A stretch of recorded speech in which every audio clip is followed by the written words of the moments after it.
क्या मोदी और ट्रंप के बीच में बढ़ गई दरार? क्या अमेरिका और इंडिया दुश्मन बन गए? क्या अमेरिका और पाक एक साथ आ गए? तो इसी मुद्दों पर आज हम चर्चा करेंगे। नमस्कार, मेरा नाम है डॉक्टर किरण। विजडम फाइनेंशियल एजुकेशन की तरफ से, जो एक एजुकेशनल प्लेटफॉर्म है जो आपके सामने खबर लाता है फाइनेंस से लेकर जियो पॉलिटिक्स तक। हमारा उद्देश्य ये है कि आपके लिए हम ये सब इंफॉर्मेशन एक सिंपल, बहुत ही सरल और आसान भाषा में ला सके, ताकि आपके लिए इन्वेस्टमेंट डिसीजन लेना बहुत ही आसान हो सके और आपका पोर्टफोलियो अच्छा बन सके। तो आज का हमारा जो टॉपिक है वो जियो पॉलिटिक्स का दूसरा पार्ट है। हम आज डिस्कस करेंगे यूएस और इंडिया के रिलेशंस के बारे में। दोस्तों, मैंने परसों एक वीडियो बनाया था इजराइल ईरान के युद्ध के बारे में, है ना। तो आज का हमारा टॉपिक है थोड़ा सा इससे रिलेटेड ही है, यूएस और इंडिया के रिलेशंस के बारे में। इसका कारण ये है कि पिछले 2 दिनों में, या मेरे कल या परसों ही, अमेरिका और पाकिस्तान के मिलिट्री चीफ आसिफ मुनीर, इन दोनों के बीच में एक मीटिंग हुई। वो मीटिंग होने के बाद मीडिया में वो फ्रंट पेज पे छापी गई। तो भारत देश में सारे न्यूज़पेपर्स में यही हेडलाइन थी और काफ़ी चर्चाएं होने लगी कि भारत और यूएस अमेरिका के दरमियान तनाव बढ़ चुका है। अब जो अमेरिका है वो अभी पाकिस्तान की तरफ झुक गया है। इसका असर भारत और पाक के रिलेशंस पर पड़ेगा, व्यापार पर भी पड़ेगा, और इससे हमें काफ़ी नुकसान हो सकता है। ऐसे न्यूज़पेपर में छाप के आई थी और टेलीविज़न में काफ़ी डिबेट हो रहा था। तो हमें यही डिस्कस करना है कि इसमें सच्चाई कितनी है। क्या सचमुच ऐसा है कि ये भारत और अमेरिका के बीच में तनाव बढ़ गया है? तो उसके लिए हमें थोड़ा सा सीक्वेंस ऑफ इवेंट्स को समझ लेना पड़ेगा। देखिए दोस्तों, जियो पॉलिटिक्स ऐसा नहीं है कि जो जैसे मैथ्स में रहता है 2+2 4, ऐसा नहीं होता है। जियो पॉलिटिक्स में 2+2 5 भी होता है, 3 भी होता है। तो हमें सामने जो दिखता है तो हमें समझना पड़ता है, इंटरप्रेट करना पड़ता है। तो ये सब समझने के लिए हमें सीक्वेंस ऑफ इवेंट्स समझना पड़ेगा। तो हमने देखा कि ईरान और इसराइल के बीच में एक वॉर चालू है और वो काफ़ी एस्केलेट हो रहा है। अभी इसराइल को यूएस ने, ट्रंप ने काफ़ी बैकिंग दिया है। उसके बाद 3-4 दिन पहले G7 समिट हुई कनाडा में। जो कनाडा के होस्ट थे, उनके अभी जो नए प्रधानमंत्री है मार्क कार्नी, उन्होंने मोदी को न्योता दिया था। वैसे तो हम G7 के परमानेंट मेंबर नहीं है, फिर भी कनाडा के पीएम ने मोदी जी को स्पेशल इन्विटेशन दिया था और उन्होंने ये ऑन रिकॉर्ड कहा था कि इंडिया के बगैर व्यापार नहीं हो सकता। तो आप समझ लीजिए कि अभी इंडिया कितना बड़ा प्लेयर बन चुका है वर्ल्ड के प्लेटफॉर्म पर। तो वहाँ ट्रम्प भी आए थे, लेकिन ट्रम्प वो मीटिंग वो पूरी कर नहीं सके और वो सीधा यूएस चले गए, क्योंकि रीज़न यही था कि ईरान और इसराइल का जो वॉर है वो एस्केलेट हो गया था। तो उसके बाद मोदी जी और ट्रम्प के बीच में फ़ोन पर बात हुई, तो उन्होंने मोदी जी को न्योता दिया था कि आप यूएस आइए, लेकिन मोदी जी ने वो रिजेक्ट कर लिया। अभी कुछ लोग ऐसा भी कहेंगे कि अमेरिका सुपर पावर है, अगर ट्रम्प बुलाए तो बुलाता है तो जाना चाहिए। देखिए दोस्तों, ऐसा नहीं है। वो एक ट्रैप था और वो मोदी जी अच्छी तरह से समझ गए। उधर आपने देखा कि आसिफ मुनीर पहले से वॉशिंगटन पहुंच गए थे यूएस से मिलने के लिए। तो ट्रम्प का प्लान ये था कि अगर आसिफ मुनीर उधर आ गए हैं तो मोदी जी को मैं बुलाऊंगा, उनके दोनों के बीच में मध्यस्थी करूंगा और उसका क्रेडिट बाद में मैं ले जाऊंगा कि देखो यार, ये दोनों के बीच में तनाव था, वो तनाव मैंने ख़त्म कर दिया है, तो अभी मैं पीस मेकर हूँ। तो मोदी जी ने ये जो उनकी चाल थी, ट्रैप थी, वो अच्छी तरह से समझ ली। तो उन्होंने बोल दिया कि मेरा शेड्यूल टूर है दूसरी देशों में, भारत में भी, तो अभी मैं नहीं आ सकता। तो जो ट्रम्प का जो प्लान था क्रेडिट लेने का, वो तो खारिज हो गया। इसके साथ साथ मोदी जी ने ट्रम्प को स्पष्ट भाषा में बोल दिया कि वो भारत और पाक के बीच में कश्मीर के मुद्दों को लेकर कोई भी मध्यस्थता या वो सहन नहीं करेंगे, उसमें किसी को भी मध्यस्थता करने की आवश्यकता नहीं है। और दूसरी बात, जो भारत पाक में जो वॉर हुआ था 4 दिन का, उससे वो जो रुका था वो पाकिस्तान के रिक्वेस्ट पे रुका था, उसमें अमेरिका या ट्रम्प का कोई भी योगदान नहीं है। ये मोदी जी ने ट्रम्प को सीधे मुंह पर बोल दिया। ठीक है, तो अभी हम समझ लेते हैं व्यापार की तरफ आता है, क्योंकि ये जो व्यापार है वो इकोनॉमी से जुड़ा है और इसका सीधा इफेक्ट हमारे स्टॉक मार्केट पे और हमारे इन्वेस्टमेंट पे पड़ने वाला है। तो अगर आसिफ मुनीर से ट्रम्प अगर बात करते हैं, उनको ट्रम्प अगर एक बहुत अच्छी ट्रीटमेंट देते हैं, तो इसका मतलब ये है कि अभी इंडिया दुश्मन बन गया, भारत दुश्मन बन गया, या पाक और ज़्यादा उनके करीब आ गया। देखिए, उसके लिए हमें समझना पड़ेगा ट्रंप आखिर है क्या। तो कुछ लोग बोलते हैं कि वो एक्सेंट्रिक है, वो मैड है। देखिए, वो मैड है तो उनके मैडनेस का एक मेथड है, और वो मेथड सेल्फ इंटरेस्ट में है, अमेरिका के इंटरेस्ट में है।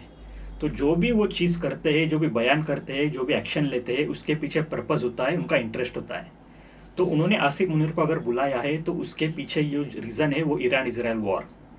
तो अभी ट्रम्प को पाकिस्तान का बेस चाहिए ईरान के ऊपर अटैक करने के लिए। ईरान और पाकिस्तान दोनों का बॉर्डर एडजेसेंट है, उसके पास में भी है। तो ईरान को अगर डायरेक्ट अटैक करना है उसके न्यूक्लियर सेंटर पे या कुछ चुनिंदा शहरों पे, तो उसके लिए पाकिस्तान काफ़ी करीब है। तो पाकिस्तान की टेरिटोरी ये ट्रम्प को चाहिए। तो उसी मुद्दे को लेकर ट्रम्प की बात मुनीर से हुई। उन्होंने बोल दिया कि आपकी टेरिटोरी हमें दे दो यूज़ करने के लिए, उसके बदले में हम आपको फाइटर जेट्स देंगे, उसके बदले में आप काफ़ी सारा पैसा देंगे और वेपन्स भी देंगे। अभी देखिए, मुनीर जो है वो मिलिट्री के चीफ है पाकिस्तान के। वो बहुत ही सेल्फ सेंटर्ड है, वो खुद के बारे में सोचते हैं और ना कि देश के बारे में। इसके पहले भी जितने भी मिलिट्री चीफ थे, जिया उल हक ले लो, परवेज मुशर्रफ ले लो, वो उन्होंने बहुत पैसा कमाया अमेरिका के माध्यम से, और बाद में वो इंग्लैंड जाकर वो सेटल हो गए। तो ये उनका प्रोटोकॉल है। उनको पाकिस्तान देश से या उधर की जनता से कोई लेना देना नहीं है। भाई मुनीर को भी यही चाहिए, उसको उसकी पोजीशन स्ट्रांग करनी है। उसने पहले से ही इमरान खान को अरेस्ट करवा दिया, पूर्व आईएसआई चीफ उसको भी अरेस्ट करवा दिया। तो उसको सिर्फ उसके इंटरेस्ट से लेना देना है। तो वो शायद ऐसा कर सकता है कि वो टेरिटोरी ट्रम्प को दे दे।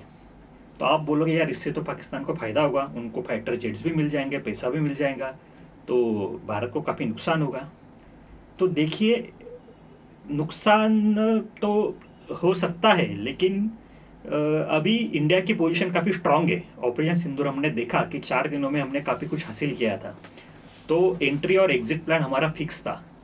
मोदी जी को ले लो या हमारे मिलिट्री को ले लो, हमारे डिफेंस मिनिस्टर ले लो, उन्होंने बहुत ही सोच समझ के ये प्लान किया था। उसके तहत उन्होंने एंट्री भी किया और एग्जिट भी किया। तो ये बहुत ही सक्सेसफुल मिशन था। तो अभी अगर आसिफ मुनीर ये मान जाता है तो वो प्रॉब्लम में आ सकता है पाकिस्तान, क्योंकि अगर वो राज़ी हो जाता है ट्रम्प के डिमांड्स के लिए, तो चीन और रशिया उसके साथ नाराज़ हो जाएंगे। हमने देखा है कि अभी तक चीन और पाकिस्तान काफ़ी क्लोज थे। चीन ने पाकिस्तान को काफ़ी प्रमोट किया था, पैसा देके, वेपन्स देके इंडिया के खिलाफ लड़ने के लिए। अगर पाकिस्तान अमेरिका के साथ चला जाता है तो चीन का काफ़ी नुकसान हो सकता है, और चीन को पसंद नहीं है। चीन का जो one belt one road initiative है वर्ल्ड ट्रेड के लिए, वो पाकिस्तान के थ्रू ही जाता है। तो अमेरिका को ये चाहिए ईरान पर अटैक करने के लिए और चीन पर नज़र रखने के लिए, जैसे सेकेंड वर्ल्ड वॉर के बाद अमेरिका ने किया था पाकिस्तान का यूज़ रशिया पे नज़र रखने के लिए। तो इधर चाइना नाराज़ हो जाएगा और चाइना और पाकिस्तान के रिलेशंस काफ़ी ख़राब हो जाएंगे, और इसका सीधा फायदा भारत को होगा। तो ये डिसीजन लेना मुनीर के लिए कुछ आसान नहीं है।